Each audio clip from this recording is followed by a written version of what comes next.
Adanya kenaikan harga di sejumlah kebutuhan pokok menjelang bulan suci Ramadan di Kabupaten Musi Banyu Asin dianggap tidak signifikan dan masih bisa dianggap wajar dalam menyambut hari keagamaan. Seperti yang ada di Pasar Randikskayu, harga-harga seperti cabai, bawang merah, dan bawang putih mengalami kenaikan 1.000 hingga Rp2.000 per kilogramnya setelah Dinas Perindustrian dan Perdagangan melakukan operasi pasar guna memantau harga-harga kebutuhan bahan pokok di pasar. Untuk harga-harga ini cabai, bawang sendiri sekarang gimana Pak kondisinya menjelang lebaran ini? Jika 58 ya harganya. Ada kenaikan enggak? Ada kenaikan enggak? Naik. Berapa kenaikan? Sebelumnya berapa terus naik berapa? Sebelumnya berapa? Sebelumnya kadang 50. Sekarang berapa? Sekarang 58. Untuk cabai apa nih Pak? Abang. Cabai abang. Bawang cabai gimana sekarang ini menjelang Ramadan ini? Mantap, masih bisa dan naik dah deh. Bawang ini cabai merah ini? Cabai merahnya 55 kalau agak turun ya harganya.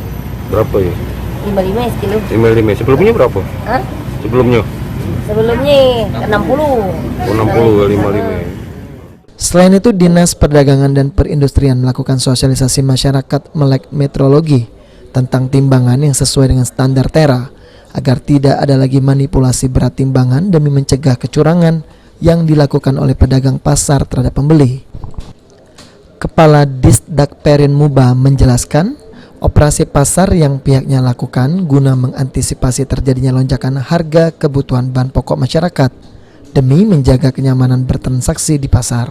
Pertama, hari ini kami turun dalam rangka meninjau kondisi pasar ya, terutama memantau harga-harga barang pokok di Pasar Randikskayu ini, dan sekaligus kita melakukan sosialisasi untuk masyarakat melek metrologi supaya masyarakat memahami pentingnya pengukuran terhadap alat timbang di pasar-pasar tradisional ini.